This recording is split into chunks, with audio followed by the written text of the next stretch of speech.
Good morning girls. हम chapter number 9 में आज तत् पोषणीय विकास के विषय में पढ़ेंगे। इसमें सबसे पहले विकास शब्द का अर्थ ही आप समझ लीजिए। वैसे हमने विकास और वृद्धि के विषय में चैप्टर नंबर 1 में जनसंख्या वृद्धि में पढ़ा था। इसमें देखिए विकास क्या होता है। विकास जब देश प्रगति की ओर जाता है तो हम उसे कहते हैं विकास हो रहा है। विकास शब्द से अभिप्राय समाज विशेष की स्थिति और उसके द्वारा अनुभव किए गए परिवर्तन की प्रक्रिया से होता है। मानव इतिहास के लंबे अंतराल में समाज और उसके जैविक भौतिक पर्यावरण की निरंतर अंत प्रक्रिया समाज की स्थिति का निर्धारण करती है।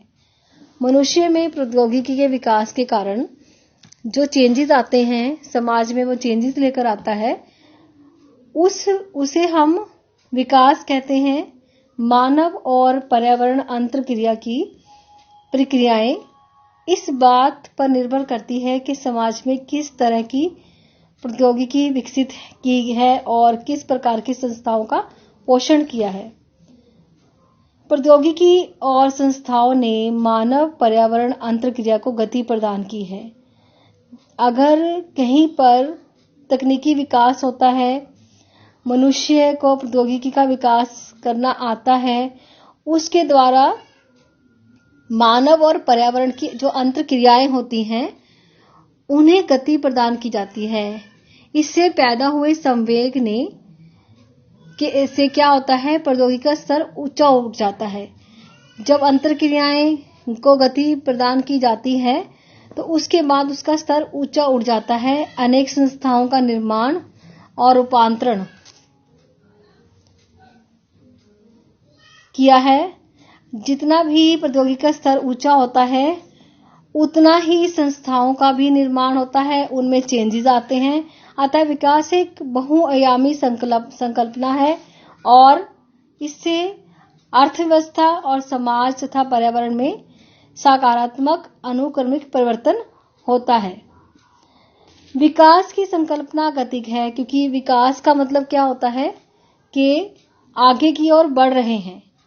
तो यह एक तरह से गतिक प्रक्रिया है, गतिक संकल्पना है। इस संकल्पना का जो उत्पत्ति हुई थी, जो प्रारंभ हुआ था, वो 20वीं शताब्दी के उत्तरार्ध मतलब पिछले आधे भाग में हुआ था।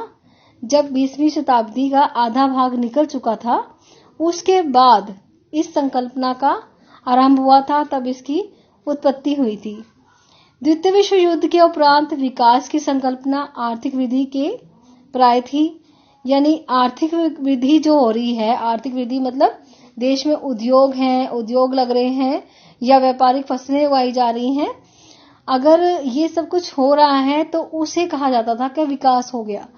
क्योंकि अगर आर्थिक वृद्धि मतलब बहुत सारे उद्योग लग गए हैं, श्रमिक जो है इस समय कोई भी बेरोजगार नहीं है, उनको रोजगार मिल गया है, लोगों के पास खाने के लिए सब कुछ है, पहनने के लिए सब कुछ है, तो उस समय ये कहा जाता था कि विकास की संकल्पना को आर्थिक वृद्धि और इसके साथ देश के अंदर जितनी राष्ट्रीय उत्पाद है, प्रति व्यक्ति आय है और प्रति व्यक्ति उपभोग, इसमें अगर बढ़ोतरी हो रही है तो उसे विकास कहते थे।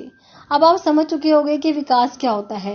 विकास का अर्थ है देश में प्रगति होना और बहुत सारे अवसर उपलब्ध होना, तो उसे कहेंगे विकास। सभी व्यक्तियों को सभी तरह की चीजें मिलना, सकल राष्ट्रीय उत्पाद, प्रति व्यक्ति आय और प्रति व्यक्ति उपभोग में समय के साथ बढ़ोतरी को हम उस समय विकास कहा जाता था।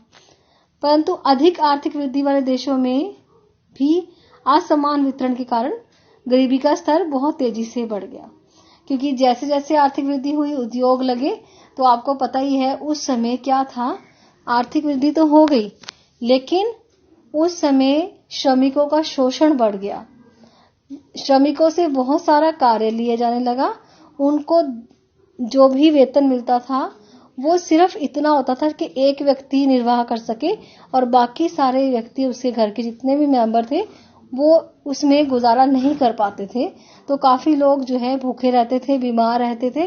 तो इससे क्या हुआ, गरीबी का स्तर बहुत तेजी से बढ़ गया।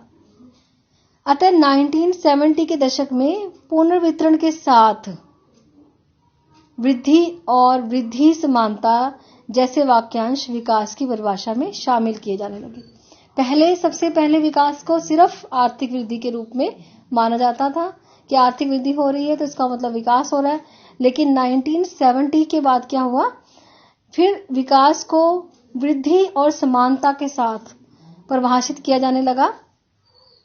पुनर्वितरण और समानता के प्रश्नों से निपटते हुए यह अनुभव हुआ कि विकास की संकल्पना को एकमात्र आर्थिक प्रक्षेप तक ही सीमित नहीं किया जा सकता, यानी आर्थिक क्षेत्र तक ही नहीं सीमित रखा जा सकता। लोगों के कल्याण और रहने के स्तर, जन स्वास्थ्य, शिक्षा, समान अवसर और राजनीतिक तथा नागरिक अधिकारों से संबंधित मुद्दे भी सम्मिलित हैं। इस तरह से लोगों के अंदर जो सभी के अंदर जो इक्वालिटी है उसको भी देखा गया कि सबको बराबर समान अधिकार मिले हैं कि नहीं मिले हैं, सब अवसर मिले हैं कि नहीं मिले, सबका कल्याण हुआ कि नहीं, इन चीजों को भी देखा गया। इसके साथ साथ लोगों के रहने का स्तर, जन स्वास्थ्य, शिक्षा, समान अवसर और राजनीतिक तथा नागरिक अधिकारों से संबंधित मुद्दों को भी शामिल किया जाने लगा। 1980 तक विकास एक बहुआयामी संकल्पना के रूप में उभरा, जिसमें समाज के सभी लोगों के लिए वृद्ध स्तर तक पर सामाजिक एवं भौतिक कल्याण का समावेश था। तो इस समय सभी कल्याण की बात कर रहे थे। तो इस समय क्या हो रहा था, जितने भी संसाधन थे उनका बहुत तेजी से उपभोग किया जाने लगा।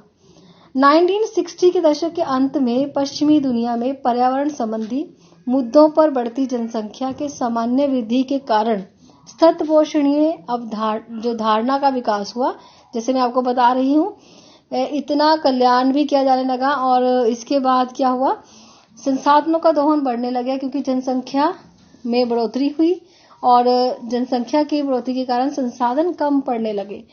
तो उसके बाद एक और अवधारणा चली जिसे सतत पोषणीय धारणा कहते हैं, जिसका मतलब ये है कि लोगों को ये कहा जाने लगा कि उतना वैसे संसाधनों का यूज करें ताकि भविष्य में आने वाली पीढ़ी को भी ध्यान में रखा जा सके।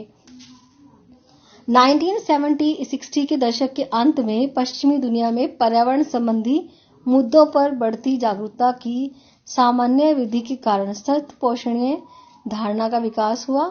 इससे पर्यावरण पर औद्योगिक विकास के अनपेक्षित प्रभावों के विषय में लोगों की चिंता प्रकट हुई। 1968 में प्रकाशित एहरलिच की पुस्तक द पॉपुलेशन बॉम्ब और 1972 में मिडोस और अन्य द्वारा लिखी हुई पुस्तक द लिमिट टू ग्रोथ प्रकाशन ने इस विषय में लोगों को और विशेषकर पर्यावरणविदों को की चिंता और भी गहरी कर दी, क्योंकि उन्हें ये लगा कि इस तरह से अगर संसाधनों का दोहन किया जाने लगा तो पृथ्वी के ऊपर बहुत ज्यादा बुरी हालत हो जाएगी। क्योंकि अगर भूमि का उपयोग हम ज्यादा करते हैं, भूमि बंजर होने लग जाएगी, सूखा पड़ेगा। अगर हम वनों का ज्यादा उपयोग करते हैं, वन नष्ट करेंगे, तो उससे क्या होगा, पर्यावरण जो है उसके अंदर संतुलन खत्म हो जाएगा। इसीलिए पारिस्थितिकी संतुलन को बनाए रखने के लिए और आने वाली पीढ़ी के लिए संसाधनों को बचाए रखने के लिए सतत पोषणीय विकास की तरफ ध्यान जाने लगा। इस घटनाक्रम के परिप्रेक्ष्य में विकास के एक नए मॉडल, जिसे सतत पोषणीय विकास कहा जाता है, उसकी शुरुआत हुई और पर्यावरणीय मुद्दों पर विश्व समुदाय की चिंता को ध्यान में रखकर संयुक्त राष्ट्र संघ ने विश्व पर्यावरण और विकास आयोग की स्थापना की, जिसका जो प्रमुख थी वो कौन थी, नॉर्वे की प्रधानमंत्री गरो हार्लेम बर्टलैंड ये थी। और इसके आयोग ने इन्होंने एक अपनी रिपोर्ट आवर कॉमन फ्यूचर 1987 में प्रस्तुत की। इसमें सतत पोषणीय विकास की सीधी, सरल और वृहत स्तर पर प्रयुक्त परिभाषा प्रस्तुत की है। इस रिपोर्ट के अनुसार परिभाषा क्या है इसकी, एक ऐसा विकास जिसमें भविष्य में आने वाली पीढ़ियों की आवश्यकता पूर्ति को प्रभावित किए बिना वर्तमान पीढ़ी द्वारा अपनी आवश्यकताओं की पूर्ति करना, संसाधनों का संरक्षण करना, उन्हें बचा के रखना और सही ढंग से, सही तरीके से सभी संसाधनों का उपयोग करना। अब इसी टॉपिक के ऊपर पहले हमने जो विकास था, नियोजन था, उसके हमने ऊपर भरमौर जिले का अध्ययन किया था। अब इस टॉपिक के ऊपर इंदिरा गांधी नहर कमान क्षेत्र का हम अध्ययन करेंगे।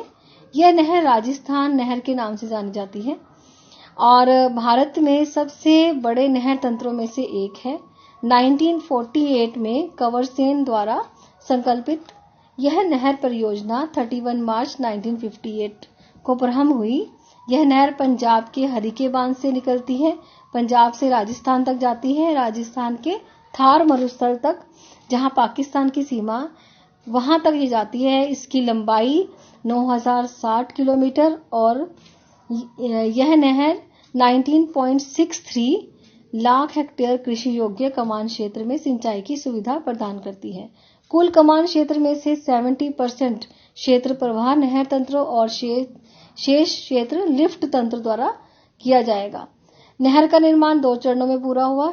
एक जो फर्स्ट चरण है उसका कमान क्षेत्र गंगानगर, हनुमानगढ़ और बीकानेर जिले के उत्तरी भाग में पड़ता है और दूसरा भूतल के उबड़ खाबड़ जगहें जो यहाँ पर हैं, जो कृषि योग्य क्षेत्र, इसका 5.53 लाख हेक्टेयर है। और दूसरे चरण में क्या है, यहाँ पर जो जिले हैं वो है बीकानेर, जैसलमेर, बाड़मेर, जोधपुर, नागौर और चूरू जिला। इसमें ये कृषि योग्य भूमि इसकी 14.10 लाख हेक्टेयर है और इस तरह से जितने वहां पे बालू के टिब्बे हैं उनको भी ये कवर करती है।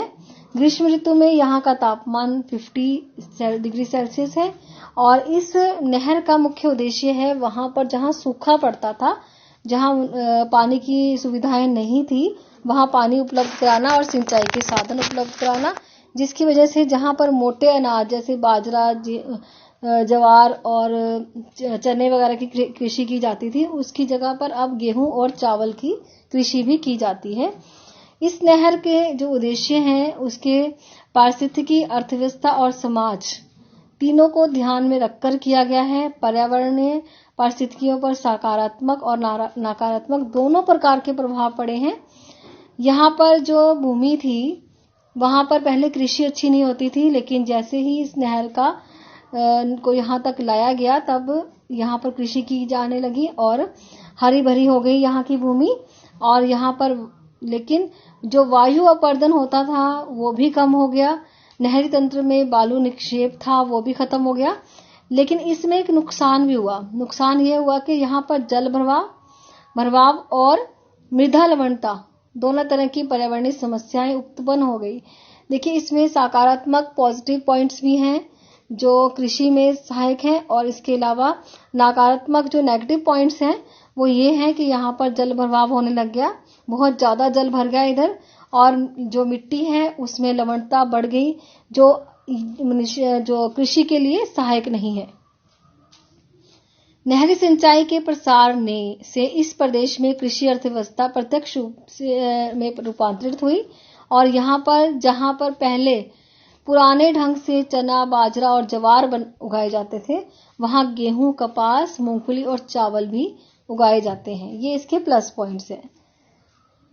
सतपोषणीय विकास को बढ़ावा देने वाले इस नहर योजना के जो उपाय हैं वो क्या हैं? यहाँ पर जो जितने भी उद्देश्य हैं सतपोषणीय विकास के वो ये है कि पहली और सबसे महत्वपूर्ण आवश्यकता जल प्रबंधन निधि का कठोरता से यहाँ पालन किया जा रहा है।